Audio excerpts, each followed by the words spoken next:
कूर्म पुराण के ऊपरी विभाग में 26वें अध्याय में दान धर्म का निरूपण एवं नित्य नैमित्तिक काम्य तथा निर्मल चतुर्विध दान भेद, दान के अधिकारी तथा अनअधिकारी, कामना भेद से विविध देवताओं की आराधना का विधान, ब्राह्मण की महिमा तथा दान धर्म प्रकरण का उपसंहार। व्यास जी ने कहा, अब मैं श्रेष्ठ दान धर्म का वर्णन करूंगा। इसे पूर्व में ब्रह्मा जी ने ब्रह्मवादी ऋषियों से कहा था। उदित अर्थात वेद वेदांग अध्ययन करने वाले प्रशस्त पात्र में अर्थ के श्रद्धा पूर्वक प्रतिपादन को दान कहा गया है। यह भोग तथा मोक्ष रूप फल को देने वाला है। विशिष्ट अर्थात सदाचार संपन्न व्यक्तियों ब्राह्मणों को अत्यंत श्रद्धा संपन्न होकर जो धन दिया जाता है उसे ही मैं धन मानता हूँ। अवशिष्ट धन को किसी दूसरे का ही है, ये वह किसी अन्य की रक्षा करता है। नित्य नैमित्तिक तथा काम्य, इस प्रकार से दान 3 प्रकार का कहा गया है। चौथा दान विमल दान कहा गया है, जो सभी दानों में उत्तमोत्तम है।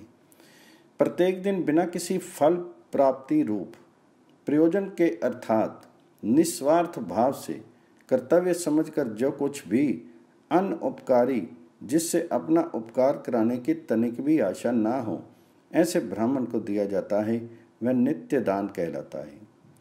पाप के शमन करने के लिए विद्वान ब्राह्मणों के हाथ में जो दिया जाता है उसे नैमित्तिक दान कहा गया है। सज्जनों द्वारा इसका अनुष्ठान किया जाता है। संतान, विजय, ऐश्वर्य तथा स्वर्ग प्राप्ति के लिए जो दान दिया जाता है वह धर्म विचारक ऋषियों के द्वारा काम्य दान कहा गया है।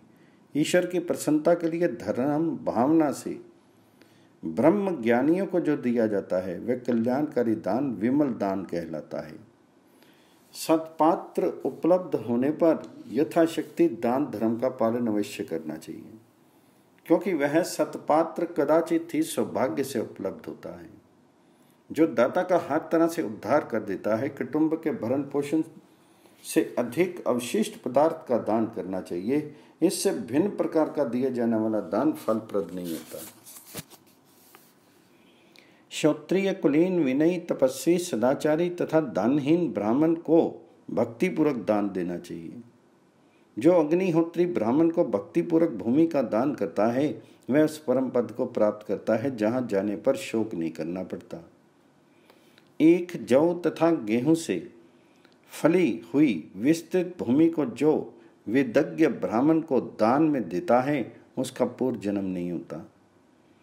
अथवा गोचर्म, भूमि की एक विशेष नाप के बराबर भूमि जो धनहीन ब्राह्मण को दान में देता है वह सभी पापों से मुक्त हो जाता है।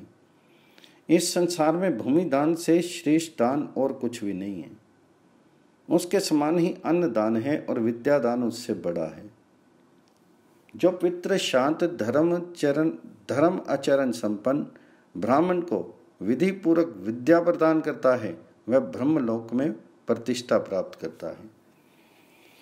ब्रह्मचारी को प्रतिदिन श्रद्धा पूर्वक अन्न दान करना चाहिए। इससे दाता सभी पापों से मुक्त होकर ब्रह्मलोक को प्राप्त करता है। गृहस्थ ब्राह्मण को अन्न दान करने से मनुष्य महान फल प्राप्त करता है। इसे आसमन्न अर्थात अपक को अन्न ही देना चाहिए। दान देकर वह परम गति प्राप्त करता है।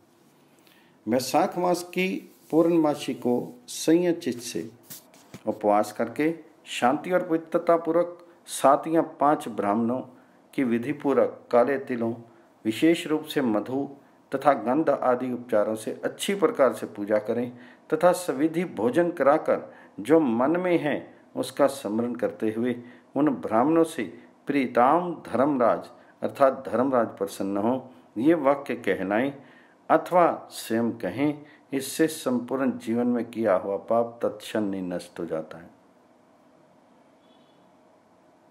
कृष्णाजिन नाम के वृक्ष विशेष से निर्मित पात्र में तिल, स्वर्ण, मधु तथा घृत रखकर जो ब्राह्मण को दान देता है वह सभी पापों से पार हो जाता है।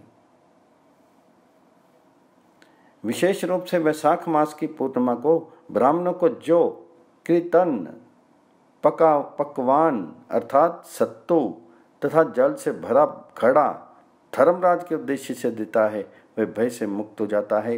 जो 7 अथवा 5 ब्राह्मणों को स्वर्ण तथा तिल से युक्त जलपूर्ण घड़ों से संतुष्ट करता है वह ब्रह्म हत्या से मुक्त हो जाता है। माघ मास की कृष्ण पक्ष की द्वादशी को उपवास करके शुक्ल वस्त्र धारण कर काले तिलों से अग्नि में हवन कर जो विप्र समाहित होकर ब्राह्मणों को तिल दान करता है वह द्विज जन्म से आज तक के सभी पापों से मुक्त हो जाता है। अमावस्या आने पर जो देव देवेश भगवान शंकर को उद्दिष्ट कर प्रीताम ईश्वर सोमो महादेव सनातना अर्थात इस दान से सनातन महादेव ईश्वर सोम प्रसन्न हो, ऐसा कहकर तपस्वी ब्राह्मण को जो कुछ भी दान देता है उससे 7 जन्मों में किया हुआ उसका पाप उसी क्षण नष्ट हो जाता है। जो कृष्ण चतुर्दशी को स्नान करने के अनंतर भगवान पिनाकी की आराधना करके ब्राह्मण को भोजन कराता है उसका पुनर्जन्म नहीं होता है। विशेष रूप से कृष्ण पक्ष की अष्टमी को स्नान करके पाद प्रक्षालन आदि के द्वारा विधि पूर्वक धार्मिक द्विजाति ब्राह्मण की अर्चना करके जो प्रीताम में महादेवा ऐसा कहकर अपना द्रव्य प्रदान करता है वह सभी पापों से मुक्त होकर परम गति को प्राप्त करता है। भक्त द्विजों को कृष्ण चतुर्दशी विशेष रूप से कृष्ण अष्टमी और अमावस्या को त्रिलोचन महादेव की पूजा करनी चाहिए। एकादशी को निराहार रहकर द्वादशी के दिन ब्राह्मण को भोजन करा करके जो पुरुषोत्तम की पूजा करता है वह परम पद को प्राप्त करता है। शुक्ल पक्ष की द्वादशी तिथि वैष्णवी तिथि है। इस तिथि को प्रयत्न पूर्वक भगवान जनार्दन की आराधना करनी चाहिए। भगवान ईशान शंकर को अथवा विष्णु को उद्दिष्ट करके पवित्र ब्राह्मण को जो कुछ दिया जाता है वह अनंत फल प्रदान करने वाला होता है। जो मनुष्य जिस देवता की आराधना करना चाहता है वह यत्न पूर्वक उस आराध्य देवता की प्रतिमूर्ति रूप में ब्राह्मणों की पूजा करे। इससे वह आराध्य देवता संतुष्ट हो जाते हैं। देवता नित्य ही ब्राह्मणों के शीर का आश्रय ग्रहण करके प्रतिष्ठित रहते हैं। कभी ब्राह्मणों के प्राप्त न होने पर प्रतिमा आदि में भी उन देवताओं की पूजा की जाती है। इसलिए उन फलों की प्राप्ति की इच्छा से सभी प्रकार के प्रयत्नों से विशेष रूप से ब्राह्मणों में देवताओं की नित्य पूजा करनी चाहिए। ऐश्वर्य की इच्छा करने वालों को श्रद्धा इंद्र की पूजा करनी चाहिए। ब्रह्म तेज और ब्रह्म प्राप्ति की अभिलाषी को ब्रह्मा की आराधना करनी चाहिए। आरोग्य की इच्छा वाले को सूर्य की, धन अभिलाषी को अग्नि की और कर्मों में सिद्धि प्राप्त करने को अपने कार्य की निर्विघ्न संपन्नता की इच्छा वाले को विनायक की पूजा करनी चाहिए। भोग प्राप्ति की इच्छा वाले को चंद्रमा की, बल प्राप्ति की इच्छा वाले को वायु की और समस्त संसार से मुक्ति के अभिलाषी को प्रयत्न पूर्वक विष्णु की आराधना करनी चाहिए। जो योग मोक्ष तथा ईश्वर संबंधी ज्ञान प्राप्त करना चाहता हो उसे प्रयत्न पूर्वक ईश्वरों के भी ईश्वर विरूपांक शंकर की पूजा करनी चाहिए। जो महायोग और ज्ञान की इच्छा करते हैं वे भूत अधिपति महेश्वर की पूजा करते हैं और योगी जन केशव की आराधना करते हैं। जल दान करने वाला तृप्ति प्राप्त करता है, अन्न दान करने वाला अक्षय सुख प्राप्त करता है, तिल दान करने वाला इच्छित संतान प्राप्त करता है और दीप दान करने वाला उत्तम ज्योति चक्षु प्राप्त करता है। भूमि दान करने वाला सब कुछ प्राप्त करता है, स्वर्ण दीर्घायु प्राप्त करता है, गृह दान करने वाला ऊंचे महल तथा चांदी दान करने वाला उत्तम रूप प्राप्त करता है, वस्त्र दान करने पर चंद्रलोक में निवास करता है और अश्व दान करने वाला अश्विनी कुमारों के लोक में जाता है। वृषभ दान करने वाले को पुष्ट लक्ष्मी और गौ दान करने वाले को ब्रह्मलोक की प्राप्ति होती है। यान सवारी और शैया दान करने वाले को भार्या तथा अभिदाता को ऐश्वर्य प्राप्त होता है। धान्य दाता शाश्वत सौख्य तथा वेद विद्या का दान करने वाला ब्रह्म तदाम्य को प्राप्त करता है। विशिष्ट वेद ज्ञाता ब्राह्मणों को यथाशक्ति धान्य भी प्रदान करना चाहिए। ऐसा करने से मृत्यु के अनंतर स्वर्ग की प्राप्ति होती है। गौओं को घास प्रदान करने से सभी पापों से मुक्ति हो जाती है। ईंधन का दान करने से मनुष्य प्रदीप्त जाठर अग्नि वाला उत्तम पाचन शक्ति संपन्न होता है। जो ब्राह्मणों को फल, मूल, शाक तथा विविध भोज्य पदार्थ प्रदान करता है वह सदा आनंदित रहता है। रोगी के रोग शांति के लिए जो उन्हें औषधि, स्नेह, तेल, घृत आदि का आहार प्रदान करता है वह रोग रहित, सुखी तथा दीर्घायु वाला होता है। वह छाता और जूता प्रदान करने वाला मनुष्य छुरे की धार से पूर्ण 80 पत्र वन के मार्ग में तीव्र ताप को पार कर लेता है। संसार में जो भी स्वयं को अत्यंत अभिष्ट हों और जो घर में सबके लिए अत्यंत प्रिय वस्तु हों उस वस्तु को गुणवान ब्राह्मण को दान में देना चाहिए। ऐसा करने से अभीष्ट एवं प्रिय वस्तु अक्षय होकर प्राप्त होती। अयन अर्थात उत्तरायण और दक्षिणायन, विषुव अर्थात मेष और तुला की संक्रांति, चंद्र और सूर्य ग्रहण तथा अन्य संक्रांति आदि समयों में दिया हुआ दान अक्षय होता है। प्रयाग आदि तीर्थों, पवित्र मंदिरों, नदियों के किनारों तथा नैमिष आदि पुण्यप्रद अरण्यों में दान देने से अक्षय फल प्राप्त होता है। इस संसार में प्राणियों के लिए दान से बढ़कर कोई अन्य धर्म नहीं है। इसलिए द्विजातियों को क्षत्रिय ब्राह्मण को दान देना चाहिए। स्वर्ग, आयु तथा ऐश्वर्य का अभिलाषी और पाप की शांति के इच्छुक तथा मोक्षार्थी पुरुष को प्रतिदिन ब्राह्मणों के निमित्त दान करना चाहिए। जो व्यक्ति मोहवश गौ, ब्राह्मण, अग्नि तथा देवताओं के निमित्त दिए जा रहे दान को रोकता है वह पापात्मा त्रिक योनि में जाता है। जो द्रव्य का अर्जन करके ब्राह्मणों तथा देवताओं की पूजा नहीं करता अर्थात धर्म सम्मत, लोक सम्मत रूप में धन का उपयोग नहीं करता है तो उसका सर्वस्व अपहरण करके उसे राज से बाहर निकाल देना राजा का कर्तव्य है। जो व्यक्ति दुर्भिक्ष के समय मरण प्राय विप्रों को अन्न आदि नहीं देता वह ब्राह्मण या मनुष्य निंदित होता है। उसके साथ न आदान प्रदान का व्यवहार करना चाहिए और न उसके साथ बैठना ही चाहिए। राजा उसको चिन्हित करके अपने राज से बाहर निकाल दे।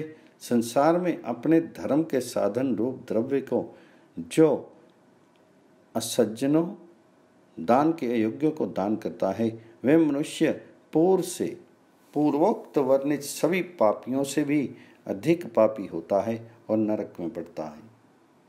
हे द्विजोत्तमों, जो ब्राह्मण श्रद्धाय निरत, विद्यावान, जितेंद्रिय तथा सत्य और संयम संपन्न है उसे दान देना चाहिए। भोजन किए रहने पर भी विद्वान धार्मिक द्विज को भोजन कराना चाहिए, किंतु मूर्ख और सदाचारहीन ब्राह्मण को 10 दिनों का भूखा होने पर भी भोजन नहीं कराना चाहिए। जो समीप में स्थित क्षत्रिय की अवमानना करके अन्य ब्राह्मण को दान देता है वे पापी अपने उस पाप के कारण अपने 7 पीढ़ी तक को दग्ध कर डालता है। यदि कोई ब्राह्मण शील, विद्या आदि में अधिक गुण संपन्न हो तो समीप के ब्राह्मण का भी अतिक्रमण करके यत्न पूर्वक उसे दान देना चाहिए।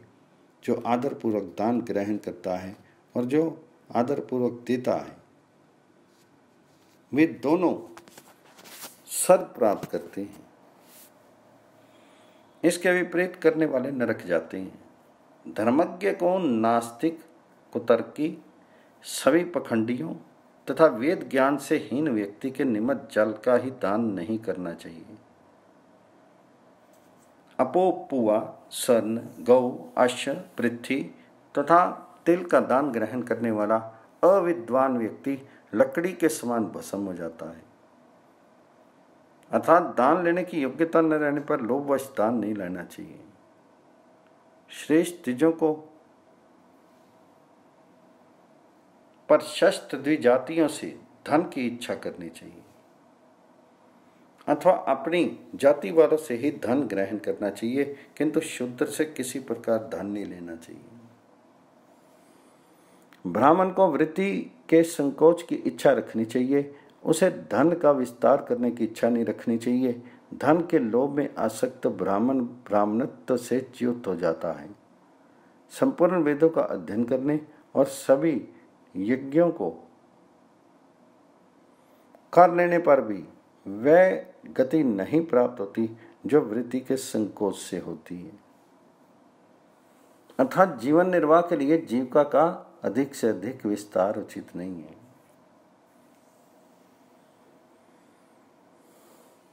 दान लेने में रुचि नहीं होनी चाहिए। मात्र जीवन निर्वाह के लिए धन संग्रह करना चाहिए। अपनी स्थिति मात्र से अधिक धन लेने वाला ब्राह्मण अधोगति प्राप्त करता है। अर्थात अपने तथा अपने परिवार के पोषण के लिए जितना अति आवश्यक हो उतना ही लेना चाहिए। जो नित्य याचना करता है वह स्वर्ग का भागी नहीं होता, वह प्राणियों को दिग्न करता है, वह चोर के ही समान होता है। गुरुजनों तथा सेवकों के उद्धार की इच्छा करने वाला तथा देवता और अतिथियों की आराधना करने वाला सबसे दान ग्रहण कर सकता है, किंतु उस दान से वह अपनी तृप्ति नहीं करे। इस प्रकार संयत आत्मा वाला, देवताओं तथा अतिथियों की पूजा करने वाला युक्त आत्मा गृहस्थ परम पद को प्राप्त करता है अथवा पुत्र को अपना सर्वस्व समर्पित करके तत्वज्ञानी पुरुष को वन में जाकर समाहित होकर विरक्त भाव से नित्य एकाकी विचरण करना चाहिए। हे द्विज सत्तमों, ये मैंने आप लोगों को गृहस्थों का धर्म बतलाया। इसे जानकर इसका नियम पूर्वक स्वयं अनुष्ठान करना चाहिए और अन्य द्विजों से इसका पालन करवाना चाहिए। इस प्रकार गृहस्थ धर्म के द्वारा अनादि अद्वितीय देव ईश्वर की सतत आराधना करनी चाहिए। ऐसा करने वाला वह व्यक्ति समस्त प्राणियों के मूल कारण प्रकृति का अतिक्रमण कर परम पद को प्राप्त कर लेता है और उसका पुनर्जन्म नहीं होता। इस प्रकार श्री कूर्म पुराण संहिता के ऊपरी विभाग में 26वां अध्याय समाप्त हुआ। कूर्म पुराण 27वां अध्याय वानप्रस्थाश्रम तथा वानप्रस्थ धर्म का वर्णन, वानप्रस्थी के कर्तव्यों का निरूपण। व्यास जी ने कहा, इस प्रकार आयु के द्वितीय भाग तक गृहस्थाश्रम में रहकर तृतीय भाग में अग्नि तथा भार्या सहित वानप्रस्थ आश्रम में प्रवेश करना चाहिए। अतः पुत्र के भी पुत्र को देखकर और शीर के जर्जर हो जाने पर अपनी पत्नी को पुत्रों के संरक्षण में रख दे तथा स्वयं वन में चला जाए। प्रशस्त उत्तरायण में शुक्ल पक्ष के पूर्वाह्न में वन में जाकर निवास ग्रहण कर समाहित होकर तप करना चाहिए। नित्य पवित्र फल मूलों को आहार के लिए स्वीकार करना चाहिए और इस प्रकार संयत आहार वाला होकर के उसी फल मूल आदि से पितरों तथा देवताओं का पूजन संतर्पण करना चाहिए। स्नान करके नित्य अतिथियों का पूजन करके देवताओं का पूजन करे। घर से लाकर एकाग्रता पूर्वक 8 ग्रास भोजन करे। नित्य जटा धारण करे। नख तथा रोम ना कटवाए। श्रद्धा से अध्याय को और अन्य विषयों से वाणी को रोके। अग्निहोत्र करे और वन में स्वयं उत्पन्न होने वाले मुनियों के विविध प्रकार के पवित्र अन्नों एवं शाक मूल अथवा फलों से पंच महाभूतों को संपन्न करे। नित्य चीर रूपी अर्थात अचला कौपीन मात्र वस्त्र धारण करे। तीनों संध्यांशों में पवित्रतापूर्वक स्नान करे। सभी प्राणियों पर दया रखे और दान ग्रहण नहीं करे। वानप्रस्थी द्विज को नियम से दर्श, पौर्णमास याग, नक्षत्र याग, आग्रायन और चतुर्मास याग करना चाहिए तथा क्रमशः उत्तरायण एवं दक्षिणायन याग करना चाहिए। वसंत तथा शरद काल में उत्पन्न स्वयं लाए हुए पवित्र मन्यनों से पृथक पृथक प्रोडाश एवं चरु बना करके देवताओं तथा पितरों को अति पवित्र वन्य हवि प्रदान करनी चाहिए। तदनंतर अवशिष्ट उस हवि को लवण मिलाकर स्वयं भक्षण करना चाहिए। मधु, मांस, भूमि में उत्पन्न कवक अर्थात कुकर्मुता, भोस्त्रिन अर्थात शाक विशेष, शीघ्रुक अर्थात सहीजन तथा श्लेषात्मक अर्थात लिसोड़ा के फलों का त्याग करना चाहिए। हाल से जोती हुई भूमि में उत्पन्न और दूसरों के द्वारा परित्यक्त पदार्थ का भक्षण नहीं करना चाहिए। कष्ट में होते हुए भी ग्राम में उत्पन्न पुष्प फलों का भक्षण नहीं करना चाहिए। श्रद्धा श्रावणी विधि के अनुसार अग्नि की परिचर्या करें, किसी भी प्राणी से द्रोह नहीं करें, द्वंद्वों से परे और भय रहित रहें, रात में कुछ ही भोजन नहीं करें, रात्रि में केवल ध्यान प्रायण रहें, नित्य इंद्रिय विजयी, क्रोधजयी, तत्व ज्ञान का चिंतक तथा ब्रह्मचर्य प्रायण रहें, पत्नी का भी आश्रय ना लें। जो द्विज वन में जाकर कामवश पत्नी के साथ संग करता है तो वह व्रत वानप्रस्थ व्रत से च्युत हो जाता है और प्रायश्चित का भागी होता है। वहाँ वानप्रस्थ आश्रम में जो संतान उत्पन्न होती है वे द्विज जातियों के द्वारा स्पर्श के योग्य नहीं होती, उनका वेद में अधिकार नहीं होता और उनके वंश में भी यही स्थिति रहती है। वानप्रस्थी को नित्य भूमि पर शयन करना चाहिए, गायत्री के जप में तत्पर रहना चाहिए, सभी प्राणियों को शरण देने वाला होना चाहिए और दानशील होना चाहिए। परिवाद अर्थात पर निंदा, असत्य भाषण, निद्रा तथा आलस्य का परित्याग करना चाहिए। एकाग्नि और घर से रहित होना चाहिए, प्रोक्षित की गई भूमि पर रहना चाहिए, वन में मृगों के साथ विचरण करना चाहिए और उन्हीं के साथ रहना चाहिए, अर्थात असंग हो वन में ही रहें। शिला या बालू के ऊपर शयन करना चाहिए और सदा समाहित चित्त रहना चाहिए। शीघ्र समाप्त होने योग्य फल मूल आदि का संग्रह करने वाला होना चाहिए, अथवा 1 महीने तक, 6 महीने तक या 1 वर्ष तक उपयोग किए जाने वाले फल मूल आदि का संग्रह करने वाला होना चाहिए। पूर्व संचित पदार्थों, जीर्ण वस्त्रों तथा शाक फल मूल आदि का अश्विनी मास में परित्याग कर देना चाहिए। दांतों को ही उखल तथा मूसल समझना चाहिए। कपोती वृत्ति अर्थात कबूतर की तरह दाना चुगकर खाने वाली वृत्ति का आश्रय ग्रहण करना चाहिए।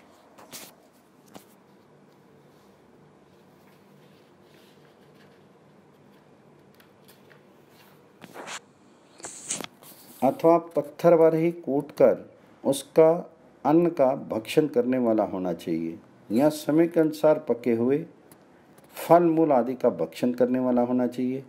यथाशक्ति दिन में अन्न फूल मूल आदि लाकर रात्रि में भक्षण करना चाहिए, अथवा चतुर्थकालिक या अष्टमकालिक भोजन करने वाला होना चाहिए, अथवा शुक्ल और कृष्ण पक्ष में चंद्रायन विधि से रहें या प्रत्येक पक्ष में एक बार उबाले गए यवागों का भक्षण करें, अथवा सरदा वैखानस अर्थात वानप्रस्थ व्रत का पालन करते हुए केवल स्वाभाविक रीति से अपने आप वृक्ष से गिरे हुए पुष्प मूल एवं फलों से निर्वाह करते रहें। भूमि पर लेटना एवं रहना चाहिए। दिन में पंजों के बल उठना बैठना या चलना चाहिए। धैर्य कभी भी नहीं छोड़ें। ग्रीष्म ऋतु में पंचाग्नि तप अर्थात तप विशेष का सेवन करें। वर्षा के दिनों में खुले आकाश के नीचे रहें और हेमंत में गीले वस्त्र धारण करें। इस प्रकार क्रमशः तपस्या को बढ़ाते रहें। आचमन कर तीनों संध्याओं में स्नान तथा पितरों और देवताओं का तर्पण एवं पूजन करें। उस समय एक पैर से खड़े रहें अथवा सूर्य किरणों का पान करें। पंचाग्नि का सेवन करें अथवा धुएं का पान करें या ऊष्मा का पान करें अथवा सोम पान करें। शुक्ल पक्ष में दुग्ध पान करें और कृष्ण पक्ष में गोमय का सेवन करें अथवा गिरे हुए पत्तों का सेवन करें या सदा कृच्छ व्रत का पालन करते रहें। सदा योग का अभ्यास करते रहें। रुद्र अध्याय का अध्ययन करते रहें। अथर्व शीर्ष के अध्ययन और वेदांत के अभ्यास में तत्पर रहें। आलस्य रहित होकर निरंतर यमों और नियमों का पालन करें। कृष्ण मृगचरम उत्तरीय और शुक्ल यज्ञोपवीत धारण करें। अग्नियों को अपनी आत्मा में प्रतिष्ठित करके धर्मपरायण रहें। अग्नि घृताग्नि और घृ का परित्याग कर दें और मुनिव्रत द्वारा मोक्ष की प्राप्ति का प्रयत्न करते रहें। जीवन निर्वाह के लिए तपस्वी ब्राह्मणों से ही भिक्षा मांगे अथवा अन्य ग्रस्तों तथा वनवासी द्विजों से भिक्षा लेनी चाहिए अथवा वन में रहते हुए ग्राम से लाकर मात्र 8 ग्रास भोजन करने चाहिए। पत्तों के दोने, हाथ अथवा कसोरे, मिट्टी के पात्र इत्यादि के टुकड़ों में ही भोजन ग्रहण करना चाहिए। आत्मज्ञान की प्राप्ति के लिए विधि पूर्वक विविध उपनिषदों का निरंतर पाठ करना चाहिए। इसी प्रकार विशिष्ट विद्याओं गायत्री तथा रुद्र अध्याय की आवृत्ति करनी चाहिए अथवा ब्रह्म अर्पण विधि में स्थित रहते हुए महाप्रस्थान अर्थात मृत्यु पथ के उद्देश्य से अनशन करें या अग्नि में प्रवेश करें। जो तपस्वी अमंगल समूह का नाश करने वाले तथा कल्याणकारी इस वानप्रस्थ आश्रम का भली भांति आश्रयन करता है, वह उस परम ऐश्वर्य पद को प्राप्त करता है जिसमें इस जगत की स्थिति है। इस प्रकार श्री कूर्म पुराण संहिता के ऊपरी विभाग में 27वां अध्याय समाप्त हुआ। कूर्म पुराण के ऊपरी विभाग के 28वें अध्याय में संन्यास धर्म का प्रतिपादन, सन्यासियों के भेद तथा सन्यासी के कर्तव्यों का वर्णन। व्यास जी ने कहा, इस प्रकार वानप्रस्थ आश्रम में आयु के तीसरे भाग को व्यतीत करके क्रमशः आयु के चौथे भाग को संन्यास आसन द्वारा व्यतीत करना चाहिए। अग्नियों को आत्मा में प्रतिष्ठित करके द्विज को संन्यास ग्रहण करना चाहिए। उसे योग अभ्यास में निरत, शांत तथा ब्रह्म विद्या प्रायण रहना चाहिए। जब सभी वस्तुओं के प्रति मन में वितृष्णा उत्पन्न हो जाए तब संन्यास ग्रहण करने की इच्छा करनी चाहिए। इसके विपरीत करने से अर्थात स्वल्प भी तृष्णा के रहते संन्यास ग्रहण करने पर मनुष्य पतित हो जाता है। प्रजापत्य अथवा अग्नि याग करके इंद्रिय निग्रही एवं पूर्ण वैराग्यवान द्विज को ब्रह्म आश्रम संन्यास आश्रम का आश्रय ग्रहण करना चाहिए। कुछ ज्ञान सन्यासी होते हैं, कुछ वेद सन्यासी होते हैं और कुछ कर्म सन्यासी होते हैं। इस प्रकार 3 प्रकार के सन्यासी कहे गए हैं। जो सभी आसक्तियों से मुक्त है, सुख दुख आदि द्वंद्वों से रहित है और निर्भय है, अपनी आत्मा में ही प्रतिष्ठा रखने वाला है, वह ज्ञान सन्यासी कहलाता है। जो नित्य वेद का ही अभ्यास स्वाध्याय करता रहता है, आशा रहित है, संग्रह शून्य है, जितेंद्रिय है तथा मोक्ष की इच्छा रखने वाला है। वह वेद सन्यासी कहा जाता है, जो अग्नियों को आत्मसात करके ब्रह्म अर्पण तत्पर रहता है। उस महायज्ञ प्रायण सतत ब्रह्म चिंतन प्रायण द्विज को कर्म सन्यासी जानना चाहिए। इन तीनों में ज्ञानी सन्यासी को अधिक श्रेष्ठ माना गया है। उस ज्ञानी का ना कोई कर्तव्य शेष रह जाता है और ना कोई चिन्ह नहीं होता है। सन्यासी को ममता शून्य, भय रहित, शांत, द्वंद्वों से परे, पत्तों का ही आहार करने वाला, जीर्ण कौपीन को वस्त्र रूप में धारण करने वाला अथवा नग्न और ध्यान परायण होना चाहिए। सन्यासी ब्रह्मचर्य का पालन करे, सीमित मात्रा में आहार ग्रहण करे, ग्राम से अन्न मांग कर लाए, अध्यात्म ज्ञान में वे बुद्धि रखे, निरपेक्ष रहे तथा निरामिष रहे। अपनी ही सहायता से अर्थात स्वावलंबी होकर आत्मतुष्टि के लिए इस संसार में विचरण करे, ना तो मृत्यु का ही अभिनंदन करे और ना जीवन का अभिनंदन करे। जिस प्रकार सेवक अपने स्वामी के आज्ञा की प्रतीक्षा करता है, उसी प्रकार उसे भी काल की प्रतीक्षा करनी चाहिए।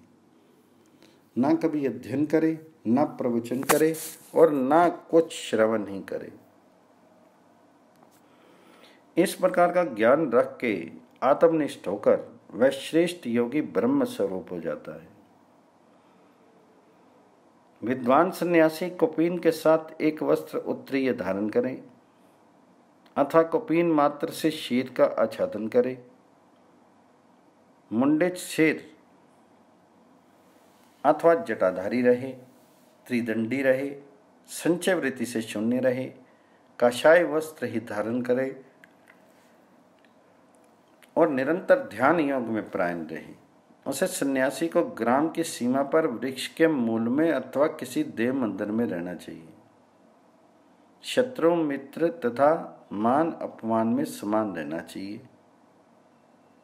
नित्य भिक्षावृत्ति से निर्वाह करे। कभी भी उसे किसी एक ही व्यक्ति का अन्न खाने वाला नहीं होना चाहिए। जो सन्यासी मोह या आलस्यवश किसी एक ही व्यक्ति का अन्न भक्षण करता है, उसकी मुक्ति का कोई उपाय धर्मशास्त्रों में नहीं बताया गया है।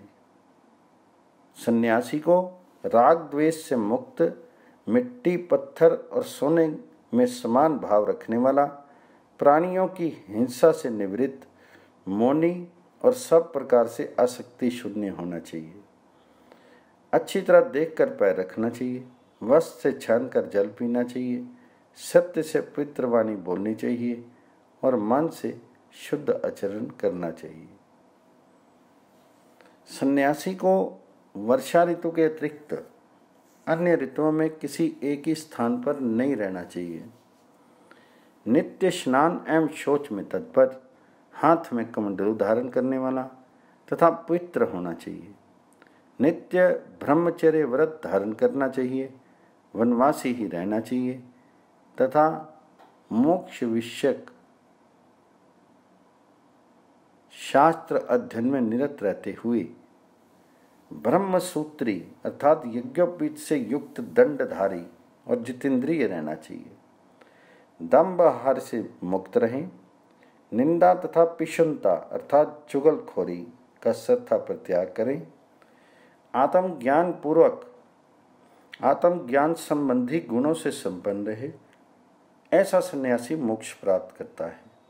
विधि पूर्वक स्नान उपरांत आचमन करके पवित्रता पूर्वक दिवालों में प्रणव नामक सनातन वेद मंत्र का निरंतर अभ्यास करें।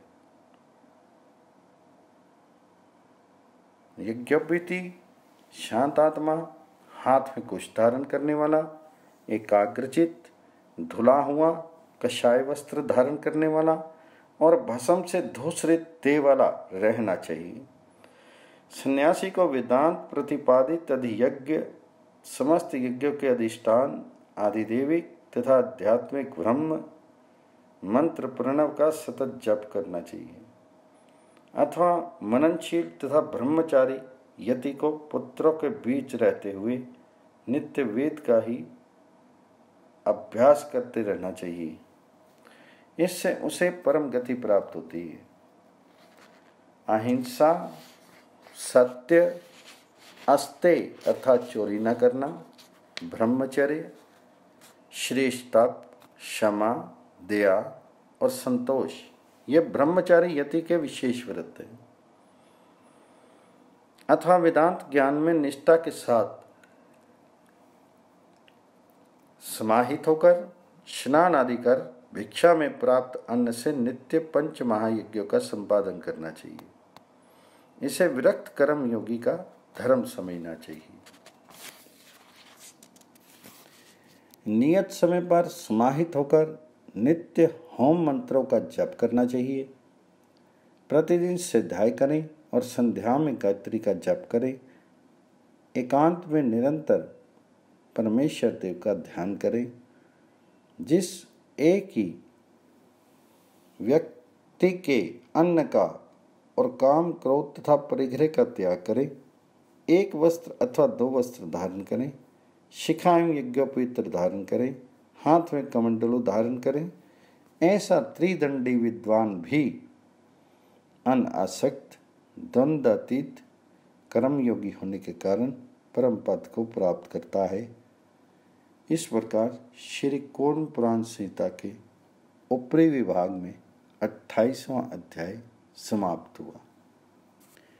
कूर्म पुराण के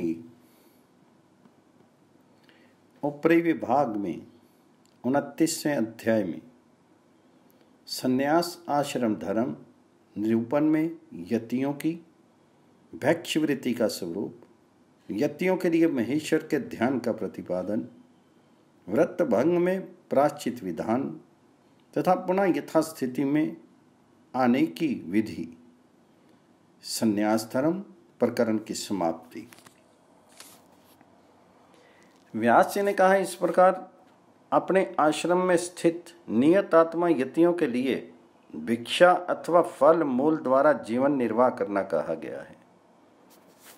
एक समय भिक्षा करनी चाहिए, उसके विस्तार में आसक्त नहीं होना चाहिए, क्योंकि भिक्षा में आसक्ति रखने वाला सन्यासी विषयों में भी आसक्त हो जाता है। 7 घरों से भिक्षा मांगनी चाहिए। उतने घरों में ना मिलने पर पुनः भिक्षा मांगनी चाहिए। पात्र को धोकर उसमें भिक्षा ग्रहण करनी चाहिए और भिक्षा के बाद पुनः उसे जल से धोना चाहिए। अथवा संभव हो सके बिना लोभ के जीवन निर्वाह मात्र करने वाले यति को प्रतिदिन नवीन पात्र लाकर उसे भिक्षा ग्रहण करनी चाहिए और भिक्षा ग्रहण करने के बाद उसका परित्याग कर देना चाहिए। गृहस्थ का घर धुएं से रहित हो जाने पर, मूसल का शब्द बंद हो जाने पर, आग के ना रहने पर, सभी लोगों के भोजन कर चुकने पर, कसोरे एवं पत्र आदि का ढेर लग जाने पर यति को गृहस्थ के घर नित्य भिक्षा मांगनी चाहिए। एक बार भिक्षा ऐसा शब्द उच्चारण कर भिक्षा मांगने वाले सन्यासी को नीचे मुख किए हुए उतने समय तक प्रतीक्षा करनी चाहिए जितनी देर में गाय दूही जाती है। भिक्षा प्राप्त होने पर पितृता पूर्वक मौन होकर भिक्षा ग्रहण करनी चाहिए। हाथ पांव धोकर यथाविधि आचमन करके सूर्य की ओर अन्न दिखलाकर पूर्व अथवा उत्तर की ओर मुख करके भोजन करना चाहिए। प्राणाय स्वाहा इत्यादि 5 प्राणाहुतियां देकर समाहित होकर 8 ग्रास ग्रहण करें। तदनंतर आचमन करके परमेश्वर देव ब्रह्म का ध्यान करें। प्रजापति मनु ने सन्यासी के लिए लौकी, लकड़ी, मिट्टी तथा बांस के बने 4 प्रकार के पात्र बताए हैं। यति को रात्रि के प्रथम भाग, अंतिम भाग, मध्य रात्रि, संध्या काल तथा दिन में नित्य विशेष रूप से ईश्वर का चिंतन करना चाहिए। सन्यासी को हृदय कमल रूपी घर में विश्व नामक संसार के उत्पादक, सभी भूतों के आत्मरूप, तमोगुण से परे रहने वाले, सभी के आश्रय, प्राणियों को आनंद देने वाले, ज्योति स्वरूप, अविनाशी, प्रधान एवं पुरुष से अतीत, आकाश रूप, अग्नि एवं शिव रूप, वस्तु मात्र के अस्तित्व के अधिष्ठाता, ब्रह्म रूपी ईश्वर, अनादि, अद्वैत, आनंद आदि गुणों के निधान, महान, पुरुष, परम ब्रह्म, सत्य, शाश्वत, शुक्ल, कृष्ण एवं अरुण वर्ण वाले अर्थात सत्य, रज, तमो रूप त्रिगुणात्मक विश्व रूपी महेश्वर का ध्यान करना चाहिए। ओमकार का उच्चारण करके आत्मा को प्रणव के परम तात्पर्य रूप परमात्मा में प्रतिष्ठित करके आकाश के मध्य में स्थित रहने वाले ईशान देव का हृदय रूपी आकाश में ध्यान करना चाहिए। सभी भावों के कारण रूप, आनंद के एकमात्र आश्रय स्वरूप प्राण पुरुष शंभु का ध्यान करने से बंधन से मुक्ति हो जाती है अथवा संसार के सम्मोहन नाले रूप मूल प्रकृति रूपी गुहा में परम व्योम रूप सभी भूतों के एकमात्र कारण, सभी प्राणियों के जीवन रूप और संसार के विलय स्थान ब्रह्मानंद स्वरूप तथा मुमुक्षु लोग जिनका सूक्ष्म रूप से दर्शन करते हैं, उनका परम व्योम विराट ब्रह्म का ध्यान करके उनके मध्य में स्थित शुद्ध ज्ञान स्वरूप अनंत, सत्य एवं ईशान रूप ब्रह्म का चिंतन करते हुए संयत होकर स्थित रहना चाहिए। यतियों का ये गोह से भी गोहतम ज्ञान महेश ने बतलाया है। जो इसका अनुष्ठान करता है वह ऐश्वर्य योग प्राप्त करता है। अतः नित्य ध्यान में निरत और आत्म विद्यापरायण होते हुए ब्रह्म ज्ञान का अभ्यास करते रहना चाहिए। इसके कारण बंधन से मुक्ति होती है। अपनी आत्मा को सबसे भिन्न शाश्वत नित्य समझ करके उसको अद्वितीय अजर आनंद रूप श्रेष्ठ ज्ञान रूपता का पुनः पुनः ध्यान करना चाहिए, जिससे चर अचर समस्त प्रपंच की उत्पत्ति होती है, जिन्हें प्राप्त करके जन्म मरण के बंधन से मुक्ति हो जाती है। और इसी कारण जो ईश्वर हैं, देव हैं, सर्वोत्कृष्ट हैं, सबके अधिष्ठाता हैं, वे ही महेश्वर हैं, जिनके अंतर्गत शाश्वत शिव, अव्यय, गगन विद्यमान हैं। जगन नियंता परमात्मा जिनके अंश हैं, वे ही देव महेश्वर हैं। इनका पुनः पुनः ध्यान यति को करना चाहिए। भिक्षुओं सन्यासियों के जो व्रत और उपव्रत हैं, उनमें से एक एक का अतिक्रमण करने पर प्रायश्चित का विधान किया गया है। कामवश स्त्री प्रसंग करने पर समाहित होकर प्राणायाम कर पवित्रता पूर्वक प्रायश्चित करिए सांत्वन नामक व्रत करना चाहिए। तदंतर संयत मानस होकर नियम से कृच्छ चंद्रायन व्रत करें। पुनः अपने आश्रम में आकर आलस्य का परित्याग करके भिक्षु को आश्रमोचित आचरण करना चाहिए। विद्वानों का यह कहना है कि धर्मयुक्त असत्य से व्रत भंग नहीं होता, तथापि ऐसा नहीं करना चाहिए क्योंकि इसमें आसक्ति रखना दारुण कर्म है। धर्म अभिलाषी यति को चाहिए कि वह असत्य भाषण करने पर एक रात्रि उपवास तथा 100 प्राणायाम करे। अत्यंत संकट में होने पर भी भिक्षु को किसी अन्य प्रयोजन से भी चोरी नहीं करनी चाहिए। चोरी से बढ़कर दूसरा कोई धर्म नहीं है। यही सबसे बड़ी हिंसा भी है, क्योंकि इससे आत्मज्ञान विनष्ट हो जाता है, ऐसा स्मृतियों का सिद्धांत है। ये जो द्रविण धन नाम की वस्तु है, ये बाहरी प्राण नहीं है। इसलिए जो जिसके धन का अपहरण करता है, वह उसके प्राणों का ही हरण करता है। निश्चित ही धन हरण करने वाला दुष्ट आत्मा आचार से भ्रष्ट और व्रत से च्युत हो जाता है। श्रुति का विधान है कि यदि कोई अपने व्रत से च्युत व्यक्ति अपने पुनः व्रत भंग पर पश्चाताप करे तो शास्त्र के अनुकूल विधि से आलस्य रहित होकर 1 वर्ष तक चंद्रायन व्रत करे। यदि भिक्षु से अकस्मात हिंसा हो जाए तो उसे पक्षपात पूर्वक कृच्छ व्रत, अति कृच्छ व्रत अथवा चंद्रायन व्रत हिंसा के स्वरूप के अनुसार करना चाहिए। इंद्रिय की दुर्बलता के कारण यदि स्त्री को देखकर यति स्खलित हो जाए तो उसे 16 प्राणायाम करने चाहिए। दिन में स्खलन होने पर 3 रात का उपवास और 100 प्राणायाम करने चाहिए। एक का ही अन्न भक्षण करने, मधु ग्रहण करने, नवश्राद्ध संबंधी अन्न तथा प्रत्यक्ष लवण खाने पर प्रजापत्य व्रत को पाप की शुद्धि का उपाय बताया गया है। निरंतर ध्यान निष्ठ पुरुष के लिए पातक नष्ट हो जाते हैं, इसलिए महेश्वर का ज्ञान प्राप्त करके उनके ध्यान में प्राण रहना चाहिए। जो ब्रह्म परम ज्योति रूप सभी का अधिष्ठान अक्षर अद्वितीय है तथा जो सभी के भीतर स्थित है, परम ब्रह्म है, उसे महेश्वर जानना चाहिए। यही महेश्वर देव महादेव एवं अद्वितीय परम शिव हैं।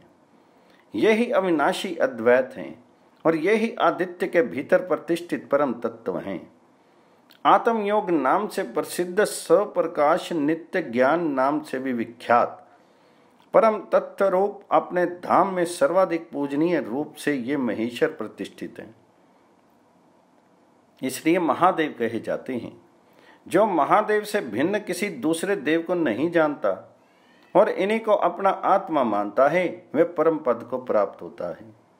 जो अपनी आत्मा को परमेश्वर से भिन्न मानते हैं, वे उस देव का दर्शन नहीं करते, उनका परिश्रम व्यर्थ होता है। परम ब्रह्म एक ही है, इन्हें ही अवश्य तत्व के रूप में जानना चाहिए। ये अव्यय तत्व ब्रह्म ही देव हैं, महादेव हैं। इन्हें जान लेने पर बंधन नहीं होता, इसलिए यति को संयत मन होकर इन्हें प्राप्त करने के लिए प्रयत्न करना चाहिए। ज्ञान योग में रत रहना चाहिए, शांत रहना चाहिए और महादेव के प्राण रहना चाहिए। हे विप्रो, ये आप लोगों को सन्यासियों के कल्याणकारी आश्रम सन्यास आश्रम के विषय में बतलाया। पूर्व काल में पिता में विभु ने मुनियों से इसे कहा था। ब्रह्मा जी द्वारा कहे गए यति धर्म विषयक इस कल्याणकारी उत्तम ज्ञान को पुत्र, शिष्य तथा योगियों के अतिरिक्त अन्य किसी को नहीं देना चाहिए। इस प्रकार सन्यासियों के नियमों के इस विधान को बतलाया गया। ये पशुपति शंकर को संतुष्ट करने का एकमात्र उपाय है। जो अव्यग्र भाव से एकाग्रता पूर्वक इसका नित्य आचरण करते हैं, उनका पुनः जन्म अथवा मरण कुछ भी नहीं होता, अर्थात वे मुक्त हो जाते हैं। इस प्रकार श्री कूर्म पुराण संहिता के ऊपरी विभाग में 29वां अध्याय समाप्त हुआ।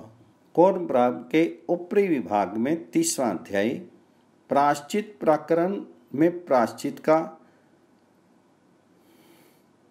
स्वरूप निरूपण, 5 महापातकों के नाम तथा ब्रह्महत्या के प्रायश्चित का संक्षिप्त निरूपण। व्यास जी ने कहा, इसके अनंतर अब मैं सभी ब्राह्मणों के कल्याण के लिए और दोषों के विनाश के लिए शुभ प्रायश्चित विधि का वर्णन करूंगा। विहित कर्मों को ना करने और निंदित कर्मों को करने से पुरुष दोष पाप का भागी होता है। इसकी निवृत्ति प्रायश्चित करने से होती है। ब्राह्मण को बिना प्रायश्चित किए कभी भी नहीं रहना चाहिए। शांत एवं विद्वान ब्राह्मण जो कहे उसे करना चाहिए। वेदांत ज्ञानियों में श्रेष्ठ, शांत, धर्म पालन को ही सर्वस्व मानने वाला एक भी अग्निहोत्री ब्राह्मण जो अपने आचरण में लाता है, वही श्रेष्ठ धर्म होता है।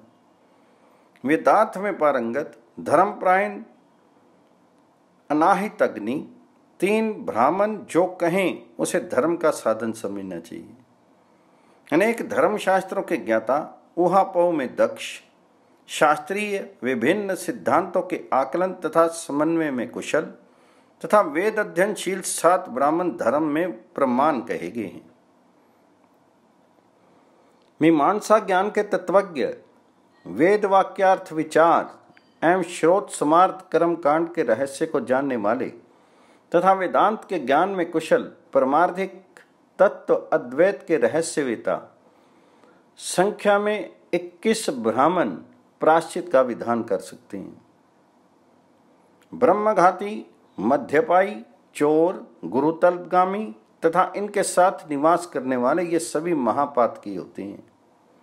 जो 1 वर्ष पर्यंत नित्य सब कुछ जानते हुए भी पतितों के साथ सवारी, शैया तथा आसन संबंधी संसर्ग करता है, वह पतित हो जाता है। जानते हुए भी पतितों का यज्ञ कराने, अध्यापन करने, उनके साथ योनि अर्थात विवाह आदि का संबंध रखने और भोजन करने से द्विज शीघ्र ही पतित हो जाता है। जो द्विज ज्ञान में मोहवश इनके साथ अध्ययन और अध्यापन करता है वह 1 वर्ष में पतित हो जाता है। आत्म शुद्धि के लिए ब्रह्मघाती को 12 वर्षों तक कुटी बना करके वन में रहना चाहिए और शव के सिर को ध्वजा के समान धारण करके भिक्षा मांगनी चाहिए। ब्रह्मघाती को ब्राह्मणों के निवास स्थानों तथा देव मंदिरों में नहीं जाना चाहिए और स्वयं अपनी आत्मा की निंदा करते हुए तथा जिस ब्राह्मण को मारा है उसका स्मरण करते हुए पहले से असंकल्पित, अनिश्चित, धुएं से रहित, शांत अग्नि वाले तथा जहां लोगों ने भोजन कर लिया है ऐसे 7 घरों से नित्य धीरे धीरे भिक्षा मांगनी चाहिए। उसे मनुष्य को अपना दोष पाप बताते हुए एक समय भिक्षा मांगनी चाहिए अथवा धैर्य रखते हुए वन्य फूल फलों द्वारा निर्वाह करना चाहिए। हाथ में कपाल लिए हुए और खटवांग चारपाई के टुकड़े को धारण करके ब्रह्मचर्य व्रत का पालन करते हुए 12 वर्ष व्यतीत हो जाने पर ब्रह्म हत्या दूर होती है। अनिच्छा पूर्वक किए गए पाप का ये प्रायश्चित है, इससे कल्याण होता है, किंतु इच्छा पूर्वक किए गए पाप से शुद्धि अनेक प्रायश्चितों के बाद मृत्यु के अनंतर ही समझनी चाहिए, इसके अतिरिक्त अन्य किसी उपाय से नहीं। अथवा ब्रह्मघाती को स्वयं अनशन व्रत करना चाहिए या भृगु पतन करें अर्थात उच्च स्थान से गिरें अथवा प्रज्वलित अग्नि या जल में प्रविष्ट हो जाएं। दूसरे प्रकार से अर्थात बुद्धिपूर्वक ब्राह्मण हत्या करने पर ब्रह्म हत्या दूर करने के लिए ब्राह्मण अथवा गौ के निमित्त भली भांति अपने प्राणों का परित्याग कर देना चाहिए। दीर्घ रोग से ग्रस्त ब्राह्मण को रोग से मुक्त करने तथा दुर्भिक्ष के समय अन्न प्रदान करने से ब्रह्म हत्या दूर होती है। अश्वमेध यज्ञ की समाप्ति पर होने वाले अभृत स्नान से अथवा वेदज्ञ ब्राह्मण को अपना सर्वस्व दान कर देने से द्विज ब्रह्म हत्या के पाप से मुक्त हो जाता है। सस्ती एवं अरना नदी के लोक प्रसिद्ध संगम में 3 संध्याओं में स्नान करने और 3 रात्रि उपवास करने से द्विज ब्रह्म हत्या जनित पाप से शुद्ध हो जाता है। ब्रह्मचर्य आदि से युक्त द्विज पितृ तीर्थ रामेश्वरम जाके वहां सागर में स्नान करके शंकर जी का दर्शन करके ब्रह्म हत्या के पाप से मुक्त हो जाता है। त्रिशूलधारी भगवान शंकर के कपाल मोचन नामक तीर्थ में स्नान करके भक्ति पूर्वक पितरों की पूजा करने से ब्रह्मघाती ब्रह्म हत्या के पाप से दूर हो जाता है। पूर्व काल में वहां कपाल मोचन तीर्थ में अमित तेजस्वी देवादिदेव भैरव ने परमेष्टि ब्रह्मा के कपाल को स्थापित किया। वहां स्नान करके भैरव रूपी महादेव की भली भांति अर्चना करके एवं पितरों का तर्पण करके ब्रह्म हत्या के पाप से मुक्ति हो जाती। इस प्रकार श्री कौर पुराण संहिता के ऊपरी विभाग में 30वां अध्याय समाप्त हुआ। 31वें अध्याय में प्रायश्चित प्रकरण में कपाल मोचन तीर्थ का आख्यान। ऋषियों ने पूछा, अमित तेजस्वी देव शंकर रुद्र ने पूर्व काल में किस प्रकार ब्रह्मा जी के शीर से उत्पन्न कपाल को पृथ्वी पर स्थापित किया। तो सूर्य बोले, ऋषियों, आप लोग पाप को नष्ट करने वाले इस पुण्य कथा एवं धीमान देवादिदेव महादेव के महात्म्य को सुनिए। प्राचीन काल में मेरु श्रृंग पर लोगों के मूल कारण देव पितामह को प्रणाम करके महर्षियों ने उनसे पूछा, अव्यय अद्वितीय तत्व क्या है। महेश्वर की माया से मोहित लोगों को उत्पन्न करने वाले उन ब्रह्मा ने महर्षियों के परम भाव को न जानते हुए अभिमान पूर्वक स्वयं को ही अव्यय तत्व बतलाया और कहा, मैं ही जगत का मूल कारण धाता संभो तथा अद्वितीय अनादि परम ब्रह्म ईश्वर हूँ। मेरी आराधना करने से मुक्ति हो जाती है। मैं ही सभी देवों का प्रवर्तक तथा निर्वर्तक हूँ। लोकों में मुझसे महान और कोई नहीं है। पिता में अहंकार पूर्वक ऐसा कह ही रहे थे कि नारायण के अंश से उत्पन्न यज्ञ भगवान ने क्रोध से आरक्त नेत्र होकर परिहास करते हुए ये वाक्य कहा, ब्राह्मण, संप्रति आपके ऐसे व्यवहार का क्या कारण है? आप अज्ञान से युक्त हैं, आपके लिए यह उचित नहीं है। मैं लोकों का धाता यज्ञ रूप नारायण प्रभु हूं। मेरे बिना इस संसार में जीवन कभी भी नहीं रह सकता। मैं ही परम ज्योति हूं, मैं ही परम गति हूं। मेरे द्वारा प्रेरणा प्राप्त करके आपने इस भुवन मंडल की रचना की है। परस्पर विजय के अभिलाषी उन दोनों के मोह पूर्वक इस प्रकार विवाद करते समय ही वहां वे दोनों देव पितामह एवं यज्ञ भगवान थे। वहां चारों वेद मूर्तिमान होकर आ गए। देव ब्रह्मा तथा यज्ञ आत्मा विष्णु को स्थित देख करके सविहृदय होकर उन्होंने ब्रह्मा से यथार्थ तत्व कहा। मूर्तिमान ऋग्वेद ने कहा, जिसके भीतर सभी प्राणी प्रतिष्ठित हैं, जिससे सभी की प्रवृत्ति होती है और जिसे परम तत्व कहा गया है, उन्हें ही महेश्वर देव समझना चाहिए। यजुर्वेद ने कहा, जो इस सभी यज्ञों तथा योग के द्वारा अर्चित होते हैं और जिन देव को ईश्वर कहा गया है, वे देव ही पिनाक धारण करने वाले शंकर हैं। सामवेद ने कहा, जिसके द्वारा अनंत ब्रह्मांड रूपी चक्र प्रवर्तित हैं, जो निरितिशय आकाश स्वरूप आकाश के मध्य प्रतिष्ठित हैं, शिव स्वरूप हैं, योगियों के द्वारा वेद्य हैं, वे परम तत्व ही शंकर हैं, महादेव हैं। अथर्ववेद ने कहा, यति लोक प्रयत्न पूर्वक जिन परम योगेश्वर महेश्वर का दर्शन करते हैं, वे पुरुष रुद्र ही देव भगवान भाव हैं। इस प्रकार विश्व आत्मा होने पर भी वे भगवान ब्रह्मा मोहित होने के कारण वेदों के द्वारा बनाए गए कल्याणकारी तत्व को सुनने पर भी हंसते हुए कहने लगे, जब वे परम ब्रह्म महेश सभी आसक्तियों से रहित हैं, तो कैसे अपनी भार्या के साथ रमन करते हैं तथा अति गर्वित अपने प्रमथ गणों के साथ सुख सुविधाओं का भोग करते हैं। ऐसा कहे जाने पर सनातन अमूर्त भगवान प्रणव ने मूर्तिमान होकर पितामह से कहा, प्रणव बोले, ये वे महेश्वर हैं जो स आत्म राम, ये अपनी आत्मा में ही रमन करते हैं, इनकी आत्मा ही इनकी पत्नी है। यही वे भगवान ईश स्वयं ज्योति सनातन है और देवी शिवा आत्म आनंद स्वरूपनी कही गई है। वे आगंतुक देवी उन भगवान से पृथक नहीं है।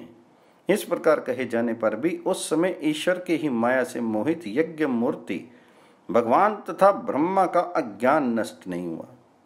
इसी बीच विश्वभावन ब्रह्मा ने आकाश मध्य को व्याप्त करते हुए अद्भुत एवं दिव्य महाज्योति का दर्शन किया। द्विजोत्तमों, उस महाज्योति के मध्य स्थित तेज से उज्जवल दिव्य निर्मल मंडल आकाश के मध्य में प्रकट हुआ। वह अनिंदित मंडल दिव्य था और तेजों में होने के कारण घोर भीषण था तथा मूर्धा पर सबसे ऊपर स्थित था। उसे देखकर ब्रह्मा ने अपने मुख को सबसे ऊपर विद्यमान उस मंडल के आलोक से आलोकित किया। पर उसी समय अज्ञानवश अति कुपित ब्रह्मा के ही अति कोप से उस ब्रह्मा का पांचवा सिर जलने लगा। उसी क्षण भगवान नील लोहित रुद्र महेश्वर के गण के देव विशेष प्रकट हुए। वे रुद्रदेव त्रिशूल धारण किए हुए थे, पिंगल वर्ण के थे तथा सर्प का यज्ञोपवीत धारण किए हुए थे। उन नील लोहित शंकर रुद्र से भगवान ब्रह्मा ने कहा, हे महेशान, आपका मेरे ही ललाट से सर्वप्रथम प्रादुर्भाव हुआ था, ये मैं जानता हूँ। आप मेरी शरण में आए। तदंतर पदम योनि के गर्वयुक्त वचन को सुनकर ईश्वर ने लोहित रुद्र ने लोक को जलाने वाले पुरुष काल भैरव को भेजा। उस काल भैरव ने ब्रह्मा के साथ महान युद्ध किया और उस ब्रह्मा के पांचवें मुख को काट डाला। देव शंभु की प्रेरणा से काल भैरव द्वारा ब्रह्मा का मस्तक काट दिए जाने पर उन देव ब्रह्मा की मृत्यु होगी, किंतु ईश्वर के योग से पुनः वे विश्वरष्टा ब्रह्मा जीवित हो गए। तदंतर ब्रह्मा ने उस मंडल के मध्य में स्थित सनातन महादेव गिरीश महेश्वर को महादेवी के साथ विराजमान देखा। वे सर्पराज का कंकण पहने थे, चंद्रमा के अव्यय को द्वितीया के चंद्रमा को भूषण रूप में धारण किए थे, करोड़ों सूर्य के समान प्रकाशमान तथा जटाजूट धारण किए हुए थे। उन्होंने व्याघ्र चरम का वस्त्र धारण किया था। दिव्य मालाओं से समन्वित थे, हाथ में त्रिशूल धारण किए थे, कठिनता से देखे जा सकने योग्य तथा भस्म से शोभित ऐसे योगी शंकर को उन्होंने देखा। योगनिष्ठ अपने हृदय के मध्य जिन ईश्वर का दर्शन करते हैं, उन ब्रह्म स्वरूप आदिदेव महादेव को ब्रह्मा ने देखा। आकाश में स्थित वह परमा देवी जिनकी शक्ति है, वे अनंत ऐश्वर्य संपन्न योगात्मा महेश्वर मुझे दिखलाई पड़ रहे हैं, जिन्हें एक बार प्रणाम मात्र कर लेने से ही प्रणाम करने वाले के संपूर्ण मोह को उत्पन्न करने वाला संसार का बीज विलीन हो जाता है। वे रुद्र दिखलाई पड़ रहे हैं, वे लोकों के नायक दिखलाई पड़ रहे हैं, जो उन लोगों को भी मुक्त कर देते हैं जो आचार युक्त ना होने पर भी केवल उनकी भक्ति करते हैं। वेदों के ज्ञाता, शांत और द्वंद्वरहित ब्रह्मचारी जिनके विशुद्ध स्वरूप को जानते हैं, वे शंभु दिखलाई पड़ रहे हैं। ब्रह्मा आदि देवता तथा ब्रह्मवादी ऋषि जन जिनके लिंग की सदा आराधना करते हैं, वे विश्वेश्वर दिखलाई पड़ रहे हैं, जिन्हें एक बार प्रणाम मात्र कर लेने से ही प्रणाम करने वाले के संपूर्ण मोह को उत्पन्न करने वाला संसार का बीज विलीन हो जाता है। वे रुद्र दिखलाई पड़ रहे हैं, जिनके मंडल के मध्य सरस्वती के साथ ये भगवान ब्रह्मा स्थित हैं। हिरण्यगर्भ के पुत्र वे ईश्वर दिखलाई पड़ रहे हैं। संपूर्ण संसार को उत्पन्न करने वाली विज्ञान तनु रूपी विज्ञान में ईश्वरी शक्ति जिनके पार्श का कभी त्याग नहीं करती, वे शंकर दिखलाई पड़ रहे हैं, जिनके चरण कमलों में पत्र पुष्प अथवा जल अर्पण करने से प्राणी संसार से पार हो जाते हैं। वे रुद्र दिखलाई पड़ रहे हैं, जिनकी सन्निधि मात्र से अमोघ शक्ति प्राप्त करके सनातन शाश्वत काल सब कुछ प्राणी मात्र को प्रदान करता है। वे काल के भी काल योगात्मा महेश्वर दृष्टिगोचर हो रहे हैं, जो संपूर्ण लोकों के जीवन हैं, तीनों लोकों के भूषण हैं तथा चंद्रमा जिनका आभूषण है। वे देव सोम उमा के साथ महेश्वर दिखलाई पड़ रहे हैं। देवी उमा पार्वती के साथ जिनका स्वभाव से ही नित्य साक्षात संयोग है एवं जिनके अनुग्रह से परम मुक्ति की प्राप्ति शास्त्रों में बताई जाती है, वे योगी महेश्वर दिखलाई पड़ रहे हैं। वैराग्य की ओर उन्मुख योग के तत्व को जानने वाले योगी जन देवी के साथ निरंतर जिनके योग का ध्यान करते हैं, वे ही योगी शंकर दिखलाई पड़ रहे हैं। महादेवी के साथ सनातन महादेव की श्रेष्ठ आसन पर विराजमान देखकर ब्रह्मा को परम समृद्धि प्राप्त हुई। भगवान ब्रह्मा ने दिव्य माहेश्वरी समृद्धि को प्राप्त करके चंद्रमा को आभूषण के रूप में धारण करने वाले तथा वर प्रदान करने वाले सोम शंकर को स्तुति द्वारा प्रसन्न किया।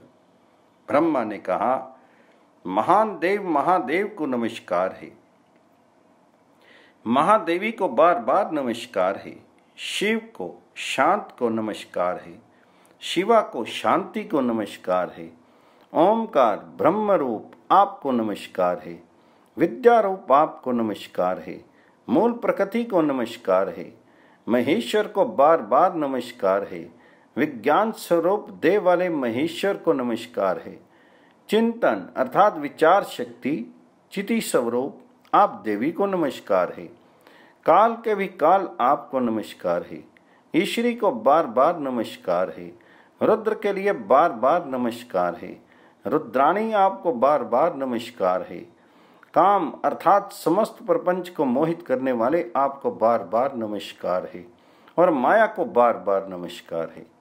सभी कार्यों के नियामक महेश्वर और शोभ उत्पन्न करने वाली सृष्टि के लिए कुटस्थ पर ब्रह्म में उत्कट इच्छा जागृत करने वाली उमा को बारंबार नमस्कार है।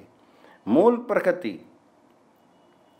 प्रकृति रूप आप देवी को तथा नारायण महेश्वर को नमस्कार है। योग प्रदान करने वाली आपको नमस्कार है और योगियों के गुरु शंकर को नमस्कार है। संसार का विनाश प्रलय करने वाले महेश्वर को नमस्कार है तथा संसार की उत्पत्ति करने वाली देवी को नमस्कार है। नित्य आनंद विभू तथा आनंद मूर्ति को नमस्कार है। कार्य विहीन विकार रहित को नमस्कार है। विश्व प्रकृति देवी को नमस्कार है। ओमकार मूर्ति तथा उनके भीतर प्रतिष्ठित रहने वाले आपको नमस्कार है। आकाश में स्थित व्योम शक्ति ब्रह्म शक्ति देवी को बार बार नमस्कार है। इस प्रकार पिता में ब्रह्मा ने इस सोम अष्टक नामक स्तुति से ईश को प्रणाम किया और शतरुद्रीय का पाठ करते हुए उन्होंने दंडवत भूमि पर गिरकर साष्टांग प्रणिपात किया। तदंतर प्रणत जनों के कष्ट को हरने वाले देव हर महादेव ने दोनों हाथों से उन्हें ब्रह्मा को उठाया और कहा, इस समय मैं आपके ऊपर प्रसन्न हूं। अनंतर उन्हें ब्रह्मा जी को परम योग और अतुल महान ऐश्वर्य प्रदान करके महादेव ने सम्मुख स्थित ईश्वर नील लोहित देव से कहा, यह ब्रह्मा मेरे प्रथम पुत्र हैं, इस संसार के पूज्य के रूप में प्रसिद्ध हैं, गुरु ज्येष्ठ एवं आपके पिता हैं, आपको इनकी रक्षा करनी चाहिए। अनघ, आपको इस प्राण पुरुष की हत्या नहीं करनी चाहिए। ये अपने योग ऐश्वर्य के महात्म्य से मेरी ही शरण में आए हैं। पुनः महेश्वर ने नील लोहित रुद्र को संबोधित करते हुए नारायण के अंश से उत्पन्न यज्ञ भगवान के विषय में कहा, हे अनघ, ये भगवान यज्ञ हैं, ब्रह्मा को मोहग्रस्त देखकर सगर्व हो गए हैं। इनका शासन करें तथा ब्रह्मा के कटे हुए सिर को धारण करें और आप संसार को ये दिखाते हुए भिक्षाचरण पूर्वक भ्रमण करें कि मैं ब्रह्म हत्या के निवारण के लिए व्रत कर रहा हूँ। आप देवताओं एवं ब्राह्मणों को अर्थात उनकी मर्यादा को संस्थापित करें। ऐसा वचन कहकर भगवान परमेश्वर अपने परम पद रूप स्वाभाविक दिव्य स्थान को चले गए। तदंतर जटाधारी नील लोहित उन भगवान ईश रुद्र ने ब्रह्मा का मुख काल भैरव को ग्रहण कराया तथा कहा, पाप को नष्ट करने के लिए आप लोक कल्याणकारी व्रत का पालन करें और कपाल हाथ में धारण करके आप भगवान सर्वत्र जाएं और भिक्षा ग्रहण करें। ऐसा कहकर उन्होंने भयंकर दाढ़ और मुख वाली ज्वाला समूह को ही आभूषण रूप में धारण करने वाली ब्रह्म हत्या नाम से प्रसिद्ध कन्या को भी ये कहकर भेजा, हे भीषण आकार वाली वे काल भैरव त्रिलोचन, जब तक दिव्य वाराणसीपुरी में पहुंचे तब तक तुम इनके पीछे पीछे जाओ। ऐसा कहने के बाद महेश्वर देव ने कालाग्नि भैरव से कहा, मेरे निर्देश के अनुसार आप भिक्षा मांगते हुए संपूर्ण लोक में भ्रमण करें। जब आप देवेश अनामय नारायण का दर्शन करेंगे तब वे श्री नारायण पाप की शुद्धि का स्पष्ट उपाय आपको बताएंगे। देवादिदेव का वाक्य सुनकर कपाल पानी ने वे विश्वात्मा भगवान हर काल भैरव तीनों लोकों में भ्रमण करने लगे। विकृत वेश बनाकर अपने तेज से प्रकाशित श्री संपन्न अत्यंत पवित्र जटाजूट से शोभित करोड़ों सूर्य के समान प्रकाशमान अत्यंत गर्वित प्रमथ गणों से आवृत कालाग्नि के समान नेत्र वाले महादेव काल भैरव शोभित होने लगे। परमेष्टि के उस दिव्य अमृत स्वरूप आनंद का पान कर अतिशय लीला विलास करने वाले ईश्वर लोगों के पास आए। अस्तु उन कालात्मा महेश्वर के प्रमुख गण काल भैरव शंकर का रूप एवं लावण्य से संपन्न देख करके नारी समूह के पीछे पीछे चलने लगी। वे स्त्रियां प्रभु के सामने विविध प्रकार के गीत गाने लगी और नृत्य करने लगी तथा मंद मुस्कान के साथ उनके मुख को देखकर बहुओं से हाव भाव प्रदर्शित करने लगी। वे शूलधारी काल भैरव देवों तथा दानवों आदि के देशों में जाने के अनंतर विष्णु के भवन में गए जहां मधुसूदन निवास करते हैं। उस दिव्य भवन को देखकर लोगों के कल्याणकारी शंकर काल भैरव श्रेष्ठ भूतों के साथ ही उसमें प्रवेश करने लगे। उन काल भैरव के दिव्य परमेश्वर भाव को ना समझते हुए शंख चक्र तथा गदा हाथों में लिए हुए पीत वस्त्र धारण किए महान भुजा वाले विष्णु के अंश से उत्पन्न विश्वक्सेन नाम से प्रसिद्ध महाबलवान द्वारपाल ने त्रिशूलधारी उन काल भैरव को रोका।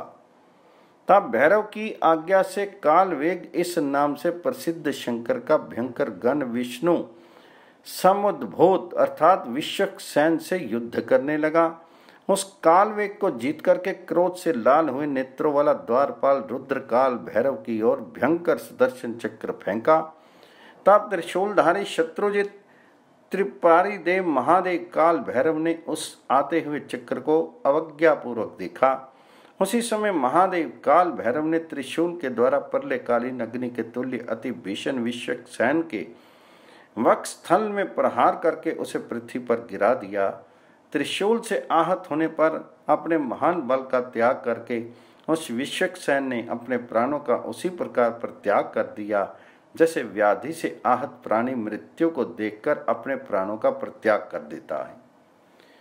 विष्णु के पुरुष विश्वक्सेन को मार करके उसके क्लेवर मृत शीर को लेकर श्रेष्ठ प्रमथगणों के साथ महादेव काल भैरव भवन के अंदर प्रविष्ट हुए। जगत के कारण रूप ईश्वर काल भैरव को देख करके भगवान हरि ने अपने लाट का भेदन करके रक्त की धारा गिराई और कहा, अप्रमेय तेज रूप भगवान, आप मेरी भिक्षा ग्रहण करें। त्रिपुर मर्दन, आपके लिए कोई अप्रकट अमंगलजनक भिक्षा नहीं है। हजारों दिव्य वर्षों तक वह रक्त की धारा प्रवाहित होती रही, किंतु परमेष्टि ब्रह्मा का वह काल भैरव के हाथ में विद्वान कपाल भरा नहीं। तब नारायण प्रभु हरि ने वैदिक मंत्रों द्वारा अत्यंत आदर पूर्वक स्तुति करके भगवान काल रुद्र से कहा, आपने ब्रह्मा का ये सिर किस कारण से धारण कर रखा है? तब परमेश्वर भगवान काल भैरव ने संपूर्ण वृत्तांत बतलाया। तदनंतर ऋषिकेश देवेश भगवान अच्युत ने ब्रह्म हत्या को बुलाकर प्रार्थना की, त्रिशूली काल भैरव को छोड़ दो। मुरारी विष्णु द्वारा प्रार्थना करने पर भी उसने काल भैरव के पार्श का त्याग नहीं किया। तब जगत योनि सर्वज्ञ विष्णु ने देर तक ध्यान करके शंकर काल भैरव से कहा, भगवान, आप दिव्य एवं मंगल करने वाली वाराणसी पुरी चाहिए, जहाँ ईश्वर संपूर्ण संसारिक दोषों को शीघ्र ही नष्ट कर देते हैं। जब वे महायोगी काल भैरव अपने हाथ में विष्णु पार्षद विश्वक्सेन का क्लेवर लेकर वाराणसी पुरी के दर्शन की प्रसन्नता में नृत्य करते हुए सर्वप्रथम अति गोपनीय सभी तीर्थों एवं देव स्थानों में देवताओं के हित की कामना से गए, काल भैरव के चारों ओर महायोगी प्रमथगण उनकी स्तुति करते हुए चल रहे थे। उन काल भैरव का नृत्य देखने की लालसा वाले भगवान नारायण हरि दूसरा रूप धारण करके स्वयं उनके पीछे पीछे चलने लगे। श्रेष्ठ विषभ के चिन्ह से अंकित शासन ध्वजा वाले अनंत योग आत्म रूप शंकर गोविंद को देखते हुए प्रसन्नता पूर्वक बार बार नृत्य करने लगे। तदनंतर अनुचरों और हरि के सहित धर्म रूपी वृषभ को वाहन के रूप में स्वीकार करने वाले रुद्र काल भैरव वाराणसी इस नाम से प्रसिद्ध महादेव की पुरी में पहुंचे। कपर्दी देवेश के वहां प्रवेश करते ही वह ब्रह्म हत्या तीव्र स्वर से हाहाकार करती हुई दुखी होकर पाताल में चलेगी। श्रेष्ठ स्थान वाराणसी में प्रविष्ट होकर देव हर शंकर काल भैरव ने गणों के सामने ब्रह्मा के कपाल को स्थापित किया और उन्हें करुणानिधि ईश महादेव काल भैरव ने जीवित हो जाए ऐसा कहकर विश्वक्सेन का क्लेवर विष्णु हरि भगवान को दे दिया। मेरे इस कपाल युक्त उत्तम वेश का रूप का निरंतर स्मरण करने से अलौकिक तथा पारलौकिक सब पाप शीघ्र ही नष्ट हो जाते हैं। इस श्रेष्ठ वाराणसी के कमाल मोचन तीर्थ में आकर स्नान करके विधि पूर्वक पितरों तथा देवताओं का तर्पण करने से ब्रह्म हत्या से मुक्ति मिल जाती है। संसार को अनित्य जान करके जो इस स्थान में निवास करते हैं उन्हें देहांत के समय में परम ज्ञान और परम पद प्राप्त करता हूँ, ऐसा कहकर भगवान काल भैरव जनार्दन का आलिंगन करके प्रमथेश्वरों के साथ ही क्षण भर में अंतर्ध्यान हो गए। वे भगवान कृष्ण हरि त्रिशूली से विश्वक्सेन को प्राप्त करके अपना परम रूप धारण करके शीघ्र ही अपने स्थान को चलेगी। आप लोगों से स्थानु शंकर को अत्यंत प्रिय महापातकों को नष्ट करने वाले पवित्र एवं मंगलकारी इस कपाल मोचन तीर्थ के विषय में मैंने बताया। जो ब्राह्मणों के समीप इस अध्याय का पाठ करता है वह कायिक, वाचिक तथा मानसिक त्रिविध पापों से मुक्त हो जाता है। इस प्रकार श्री कौन पुराण संहिता के ऊपरी विभाग में 30वां और 31वां अध्याय समाप्त हुआ।